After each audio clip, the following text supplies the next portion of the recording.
The Toronto Blue Jays are yet again involved in trade rumors, and these seem to be escalating pretty quickly. Alek Manoah has been on the block. Jazz Chisholm of the Miami Marlins is on the block. Could there be a swap in between these two teams? Who knows? But the reports are swirling and they're coming out in bunches. So we'll break that down and much more in this episode of Jays Digest. What's up, Jays fans? I'm your host, Peter Vryonis, alongside host Nick Gosse. Hopefully, you're taking this Blue Jays off day to recalibrate and reset yourself because it's been a tough couple of weeks of baseball watching those boys go at it for 9 innings. But got the off day today, Nick. We came across this article that mentioned the Blue Jays as a trade partner, a potential trade partner for Jazz Chisholm of the Miami Marlins, who is having an okay season, has been an all-star in the past, but not as great as some people make him out to be. He's not a superstar by any stretch of the imagination, but would he help this Blue Jays team? Would he make them more left-handed? Would he add some power to that lineup? Absolutely. But what's rumored to be going the other way is probably the most shocking part of this report that came out today. Yeah, there's just a lot of rumors that are intensifying, and it makes sense. The Jays are in a really weird spot. They need to either buy or sell and pick a side, and a lot of reports. Before we get into it, a quick reminder, hit the subscribe button if you're a part of the large percentage who aren't subscribed. It would mean the world to Peter and I if you could do that. But Peter, it kind of started with Bob Nightingale basically saying of USA Today, saying that the Marlins are looking to potentially move Jazz Chisholm, and then they followed that up a few days ago. Peter Bendick says he doesn't know what to expect when he asked Jazz Chisholm if he would be on the Marlins roster at the end of next season. Asking, of course, the ownership if Jazz Chisholm will be on the end of the season. They said they don't know. And obviously the Marlins are in a bit of a weird spot. They're not playing well. Maybe some guys will be in the trade block. And Peter, the Blue Jays are in a pretty similar spot in the sense of they're not playing well either, and they're looking to add potentially a left-handed bat. And then lots of stuff started to swirl. So there's a couple packages going around. But you can see here, Jazz Chisholm is likely next up to be traded by the Marlins. You see the Jays in the background there. And Peter, this is from an article that dropped. It was like the top three teams believed to be looking for Jazz Chisholm and why the fit works. And right there in the mix, Peter, is the Toronto Blue Jays. And if you look at the trade proposal, let's just jump right into it because there's another one I want to get into as well. It's Chisholm for Manoah, Namala, and Addison Barger. We'll discuss what the article says. Peter, I just want to get your initial thoughts on this in general. Seems like an awful lot to give up for Jazz Chisholm, but that's what a potential trade proposal or package could look like according to this.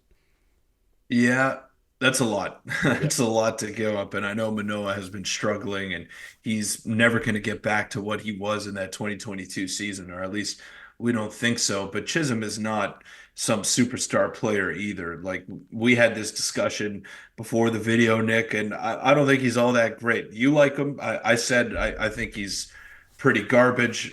Maybe that's a bit of a stretch. I don't know if he's a garbage player, but he's an average player. I wouldn't even put him above average. He's flashy. And I also said this to you. If he didn't Euro step after hitting a home run, how many people would actually pay attention to this guy? And how many people would have him as one of their favorite players or one of their most exciting players to watch? He does box office stuff on the field, but it's the consistency that has been the problem with Jazz Chisholm. And the question is, where does he play if the Blue Jays acquire him? Because he was a shortstop with the Marlins, then they moved him over to second base, and now he's a center fielder.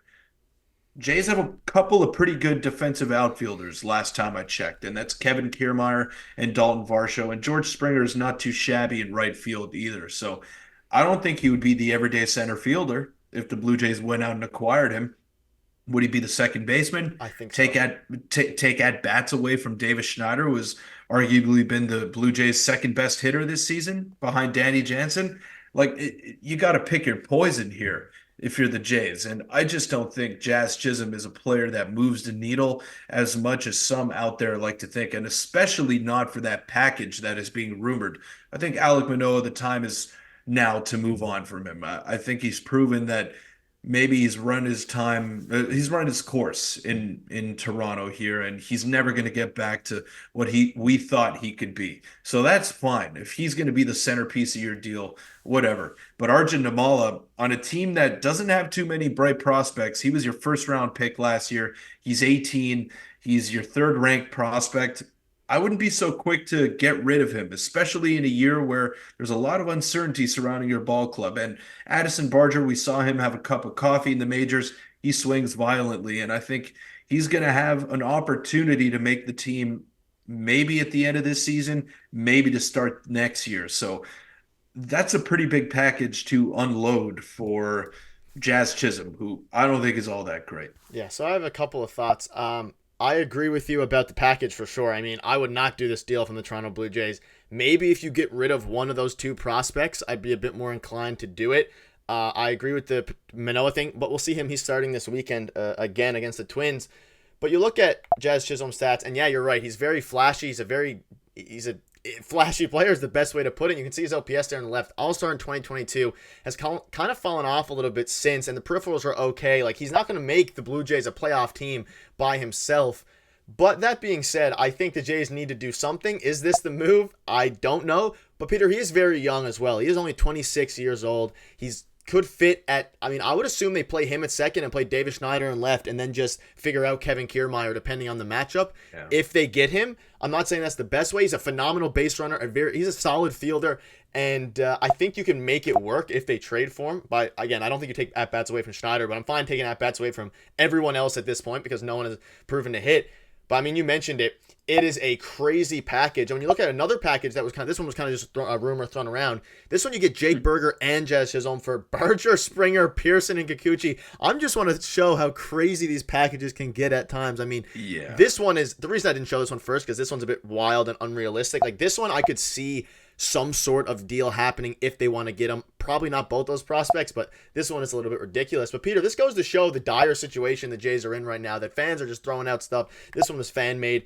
Like, it's getting to the point where, I mean, yes, the Jays need to do something to change things. I don't know if Jazz Chisholm's the answer, but if he's the only one available right now, I wouldn't hate getting him and seeing what he can do because he has shown abilities in the past.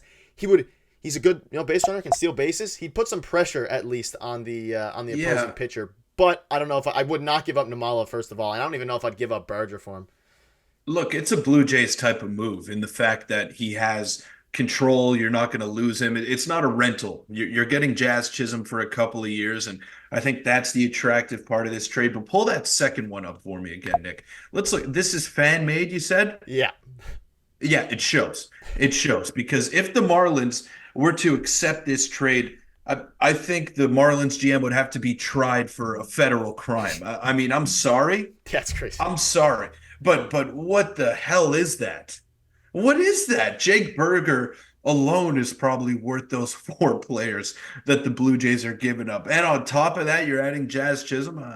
I mean, I don't blame him. He probably doesn't watch much. Kikuchi's in there. Let's give some props to Kikuchi. He probably doesn't watch much Marlins baseball, and I don't blame him for that. And he also misspelt receives, which is another red flag on this trade proposal over here. But yeah, I don't see that package happening. The first one is more realistic.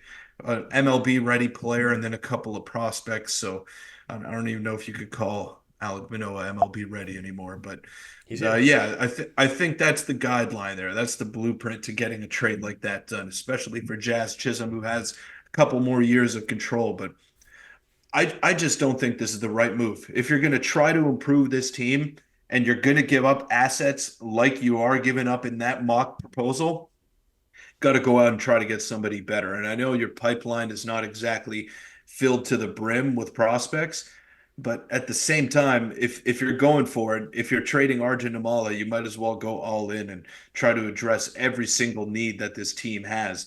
And I don't know if Jazz Chisholm fills any of those needs. Like, he's a good player. I'm not saying he's a bad player, but I don't know if he fills any particular need that the Blue Jays have. They have too many infielders, too many quality infielders. Now you're adding another one to that mix, assuming he doesn't play much center field for you. So it's just puzzling. I understand it, but I would be hesitant if I was the Blue Jays front office. Yeah, and let us know what your thoughts are on it. Maybe if they get him, they slot him in left. That'll be a conversation for another day. And that'll wrap it up. Fun fact before this ends: I don't even know if either team does this deal. Like, in theory, it's good for the Jays, but that just seems like too ridiculous of a trade to even consider either team. Why would they want Yusei Kikuchi? Yeah, it's just Why would they want a rental? They have 9 wins this season. They have 9 wins. Oh, let's acquire Yusei Kikuchi to give us a playoff push in the second half of the season. What? Wanted to throw that in there to show that sometimes when the Jays fans, whoever, I don't even know who made this one. I think we should keep him hidden. Should keep him hit Someone up. sent that to us, but yeah, this one I agree. This one could go through. But let us know what your thoughts are in the comment section below on this particular trade. Could happen. It makes sense. The Jays are being rumored in a lot of Jazz Chisholm rumors, so it's going to be interesting to see what happens going forward. But hopefully the Jays can take care of business tomorrow against the Twins. If you want to check out a video from yesterday, click on the screen now. See you soon.